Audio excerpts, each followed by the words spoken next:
Building resilient and sustainable agri-food systems was the theme for the 2022 Agbiz conference, which was recently held at Sun City. Stay tuned for some insightful feedback from this event. But I'll be back shortly with the news.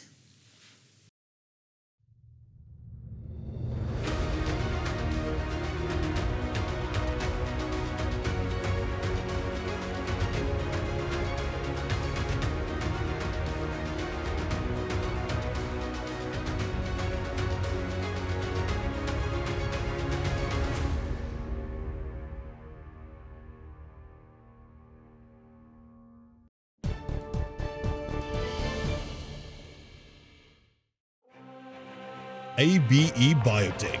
Fermentasie is gelyk aan prestasie. In today's news, South Africa is currently experiencing an oversupply of citrus resulting from a high volume of fruit harvested and logistical problems at the country's ports. This is according to a report by Business Insider. The price of oranges and lemons have been affected, with both citrus varietals now below R4 per kilogram. The latest orange price dropped to R1.72 per kilogram, while the Class 1 orange price dropped to R1.17 per kilogram. Lemon prices fell to R3.37 per kilogram. Expectations are that fewer citrus volumes will enter the market over the next 3 months, which will likely see prices going up. Botswana revenue authorities have announced sterner penalties for individuals who are caught smuggling fruit and vegetables into the country. The Commissioner General of the Botswana Unified Revenue Services, Jeanette Makgolo, said they are concerned about the smuggling of vegetables and fruits since the import ban imposed in January. First-time offenders smuggling products valued at less than 2,500 pula will be fined 50,000 pula. In the case of smuggled products with the value of over 2,500 pula, offenders will be fined up to a maximum of 450,000 pula. And large areas of Ethiopia, Somalia and Kenya are currently in the grips of a severe drought. According to an article published on The Conversation, an estimated 16.7 million people face acute food insecurity. That is more than the combined population of Austria and Switzerland. 4 consecutive rain seasons have now failed since late 2020, a climatic event not seen in at least 40 years. The meteorological drought has resulted in a loss of soil moisture, caused waterways to dry up, and led to the death of millions of livestock. And that's today's news.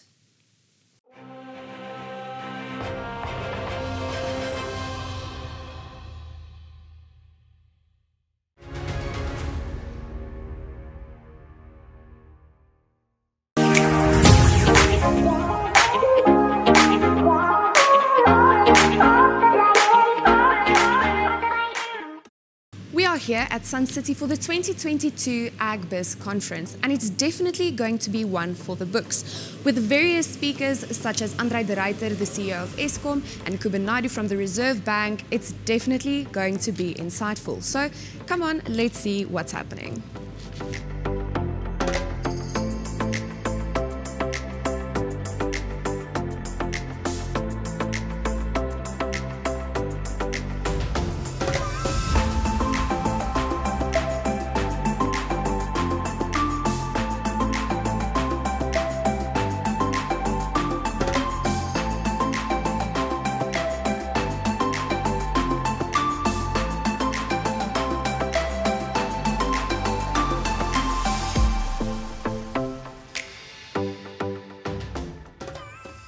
I'm Andre de Ruyter and I'm the Group Chief Executive of Eskom. So reporting to me are generation, transmission and distribution, about 40,000 people.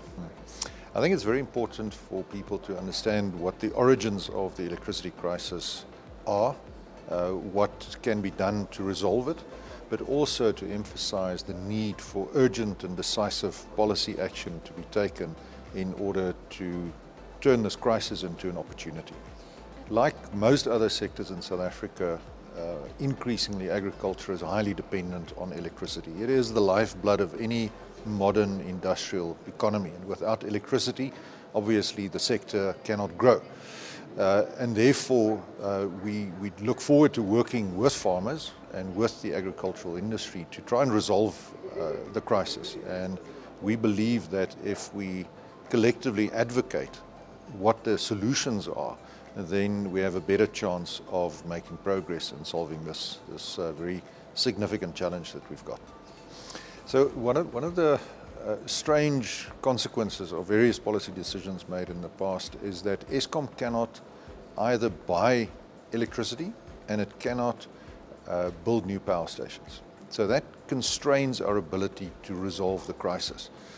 And therefore, I believe that the way forward is either to continue to liberalize and deregulate the sector, where we've already seen some encouraging move with the lifting of the licensing restriction up to 100 megawatts on own or embedded generation. So that's a very positive move, and I would encourage farming communities to explore that as an option to become less dependent on grid-generated and grid-supplied electricity, and then also advocacy to remove the stumbling blocks that are in the way of resolving this crisis. My name's Kuben Naidu. I'm the Deputy Governor at the South African Reserve Bank. The Reserve Bank, in the main, is responsible for price stability and financial stability. We regulate the financial sector, but our main job is to set interest rates, to print money, to regulate the banks and insurance companies. I'm going to be providing what is called a macroeconomic overview. What's happening in the economy at a big picture level? At the moment, there are two main issues. One is we are coming out of COVID, so growth has been okay, but not great. But we've come off a decade of very weak growth. For the last decade, the economy has grown at about 1% a year. But the second feature that I'll be talking about, and quite a bit about, is higher inflation. We've seen inflation, which was pretty well behaved for 4, 5, 6 years in South Africa, starting to tick up. Yesterday, we breached the inflation target range. We had a 6.5% inflation rate, and I'll be talking a little bit about why that's the case. There are two main things that are driving higher inflation. Food costs, firstly, and the food costs is at least in part due to the Russia-Ukraine war. South Africa imports about a third of its wheat, and Russia and Ukraine are major wheat suppliers. But they also produce a lot of sunflower oil. They also produce a lot of vegetable oils, and vegetable oils has also gone up. But the second issue that's impacted on inflation is rising fuel prices. Since the war in Ukraine, but even last year, oil prices were rising, $70, $80, then $90. It came a bit back, and then the war happened, and we're now at $120, $130. It's come back a bit in the last week, but fuel prices at the pump are about a third higher than they were a year ago, and this is hurting people's pockets. So those two issues, food and fuel, have been driving inflation. So what can we as the central bank do about it? Our job is to try and keep inflation down, try and lower inflation. We essentially have got one main tool, and that's the interest rates. We have been increasing interest rates. We've increased interest rates 4 times in the last 7-8 months. We'll probably continue to do that to ensure that inflation can stay low and modest. This increase in inflation is largely externally driven, but what we're trying to prevent it is from becoming broad-based and seeped into every part of the economy, and that's why we're taking the steps that we need to take.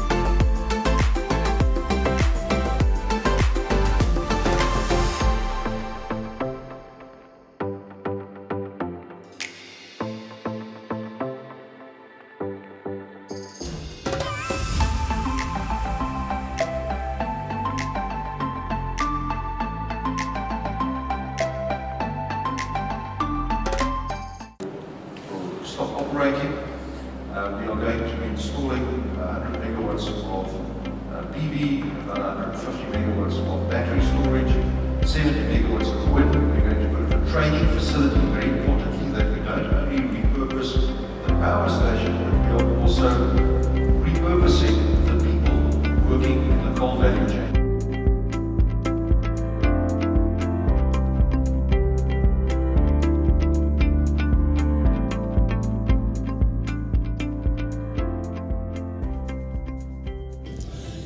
We are now chatting to Wandile Siglobo, Chief Economist at Agbiz.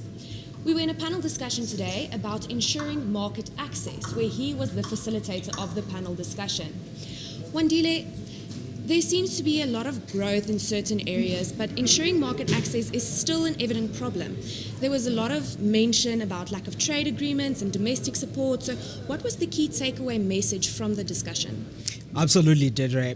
The core message is that we have reached a stage where production have expanded in South Africa's agriculture. Either you're looking at grains, you're looking at livestock, you're looking at horticulture. We see improvements in production. But at the end of the day, this have to be taken somewhere for the export markets. And this is where the problem begins to come about. There are challenges of logistics, our network industry. You think about the roads, you think about the railway line, and you're even thinking about the ports. That's one of the key issues that is coming up.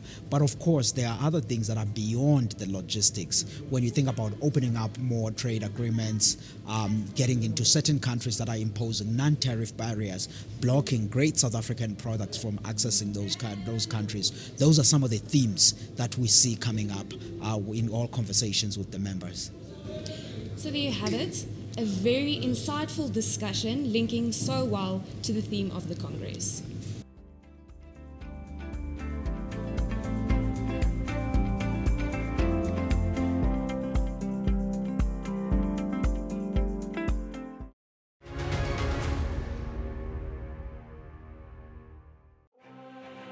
Communique exists to serve feed and food producers. Goeiemôre kykers. Die afgelope week het wit en geel mielie se pryse redelik verskillend hanteer vir lewering in September op die termynmark.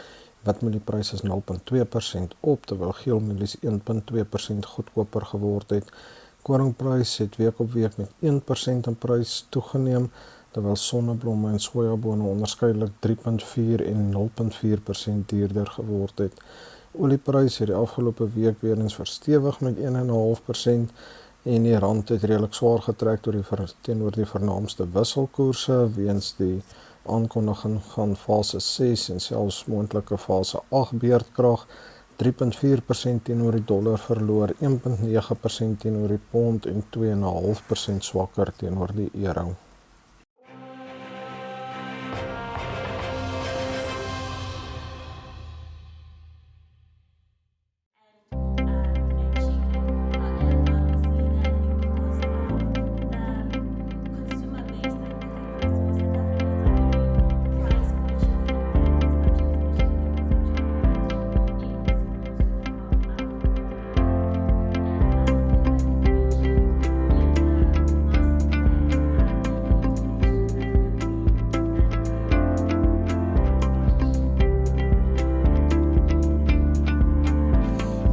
Given everything that's happened in the past 2 years, I mean, just simply the fact that the Congress was cancelled 2 years in a row because of global instability, there's so much uncertainty happening at the moment. Geopolitical aspects, climate change, supply chain disruptions. We thought that the only way to buffer yourself against that is really to build resilience into the system.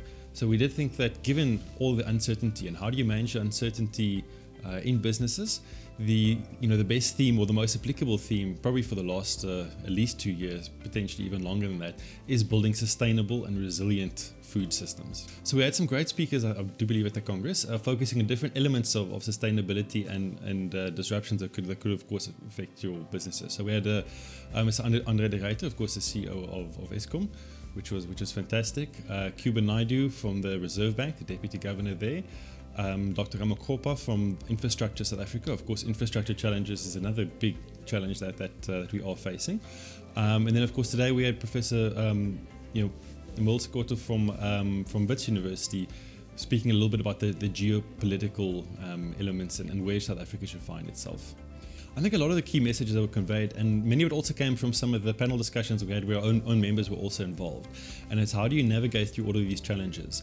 So whilst, of course, we do understand that certain, authorities and service providers, Eskom, etc., they have their own plans and their own turnaround strategies, which was good to hear, I think, for our members. Predominantly, the focus is inward in terms of how do agribusinesses themselves navigate these risks? How do you build up resilience and sustainability within your own businesses? And that's really just a matter of taking charge of your own destiny. In other words, the whole concept of sustainability is not looking short term, it's looking long term in terms of how do you secure your own energy supply? How do you look at opening up new markets and potential different avenues to get it to market to buffer against the instability, which is most likely only increase over time. We are here at the Agbiz 2022 Congress and we are about to chat to Dr. Pieter Taljaard, Chief Executive Officer of Grain SA. Pieter, thank you for the willingness to talk to us. You're welcome. So we just had the panel discussion on grains, oilseeds and the livestock industries. And during the panel discussion, you mentioned population growth. So how much more grain will have to be produced to keep up? It's important to put that into perspective. Is really that Africa going forward is one of the countries where population will grow. And I think that's not necessarily a bad thing. Yes, the pressure will be on our natural resources, on sustainability, on political stability, social unrest and all those things. But if you compare to other countries like Europe where they have declining population, even China with their one-child policy, they have managed to turn the trend around and their population is actually decreasing. Countries like Japan, they are currently selling more adult diapers than baby diapers. So it's a key thing. So it's a fortunate position to be in because the market for food will be here. And there's a significant amount of more food if you take also into consideration the changing consumer preferences, the diet changes and consumers becoming more sophisticated. It's key because moving to a protein-based diet requires much more grain. So in terms of the exact tonnage will depend definitely on the population. And it's not only limited to South Africa, but we have also seen a lot of migration within Africa. And yes, the pressure will be there, but Africa is bound to grow and we need to manage it. But the key thing will be the sustainability. That will be the focus. I'm Gerrit van der Burg. I've been working with BFAP for the past 15 years. I specialize in the agriculture value chain, especially livestock and grains, and also on resource and production economics. I think that's a really good question and very relevant, especially given the focus of the master plan. In other words, it's a social compact. It's all about understanding the requirements from policy from government and the requirements from an enabling environment perspective, how industry can get directly involved in the process. There's huge aspirations, there's great opportunity, more than 18 billion in the livestock sector, more than 6.5 billion in the grains and oilseed sector. But for both of these value chains, they actually need to coexist. In other words, we need cheaper, abundant grain, maize, soybeans especially, to go into the feed sector. If you have a very vibrant and well-oiled grains and oilseeds industry, you have a very profitable livestock industry. And that's a great opportunity, essentially saying that each and every kernel of grain produced should rather go via a chicken, a pig, cattle, sheep, goats. That's a great opportunity.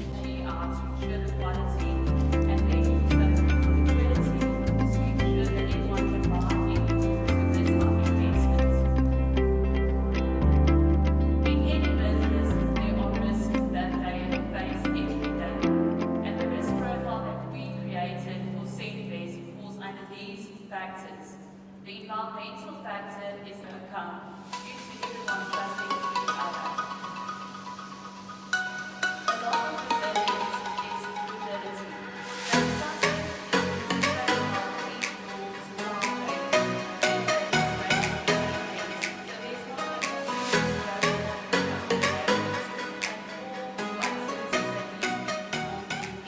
not We're now chatting to Jade Smith from the University of Pretoria, and her team won the student case competition here at the Agbiz conference. Jade, tell us first, what was the competition about? What did you have to do? Okay, so the case competition was everything about the Karoo lamb in the Karoo region, And what we basically needed to do is whether to decide if Senvest must invest in all the abattoirs or not. And my team was privileged enough to win this competition. And we decided that Senvest must invest in all the abattoirs because we think to take the Karoo lamb and the heritage that there is in South Africa, it will be a good investment for Senvest to invest in the abattoirs. And what were some of the important lessons and things that you learned from this experience? I mean, there must be a lot. So I think one of the most important things is definitely communication, open communication, and also listening to your team members because everyone comes from a different background and a different university. So I would say one of the most important stuff was definitely to give everyone the opportunity to give their opinions about the case study and then take our strengths and weaknesses. And I think that is what brought us up until being the winners of the case competition. And what is it that you won? So we won. I think the first important thing is that we had all the opportunities. So I think with all of the people being here, we had the opportunity to connect with one another and to see all the big agricultural businesses within our country. And then we had like a little prize as well. The second team also got a prize. And I think, that was basically what we got. But definitely the opportunities and what Agbiz gave to us and with all our sponsors is something that we will cherish forever.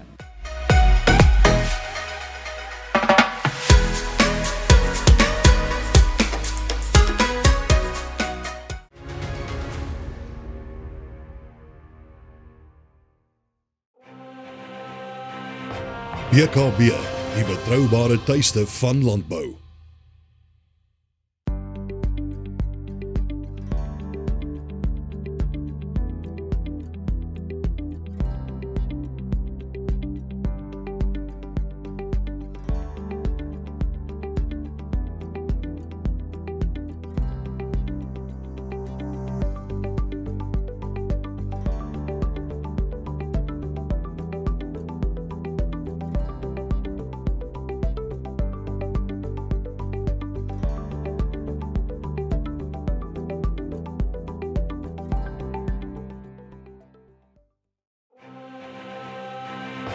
BKB, die betroubare tuiste van landbou.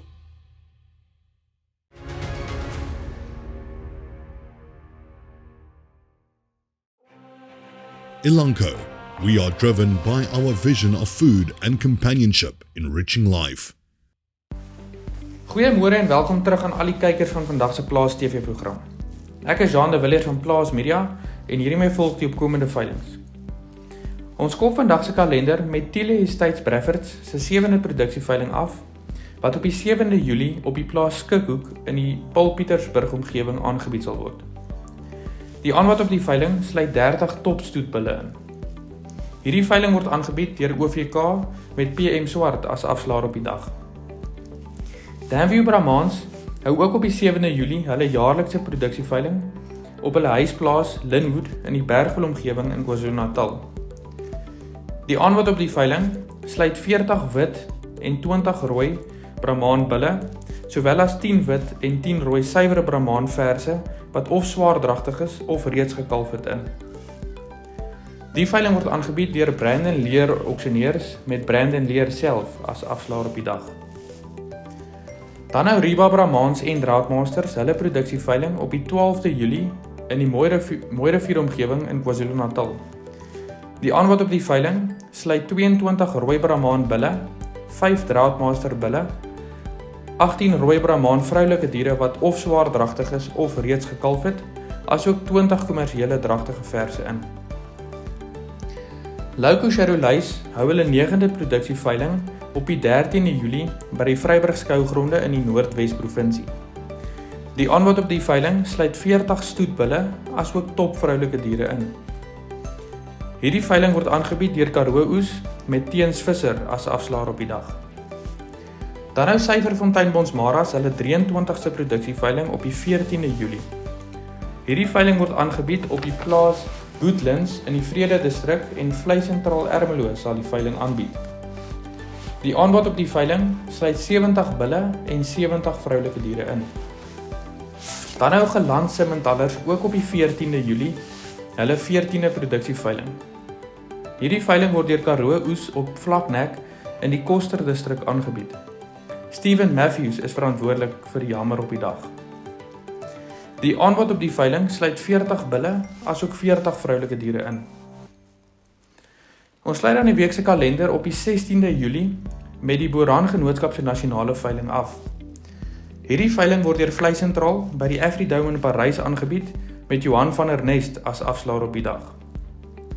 Die aanbod op die veiling sluit 80 top vroulike diere en 30 bulle in. Hou ook die komende week se Plaas TV dop, wanneer Christopher Haven gaan die ras adviseer oor die ras en hulle nasionale veiling kom gesels. En dit is al van my kant vir die week, tot volgende week, totsiens.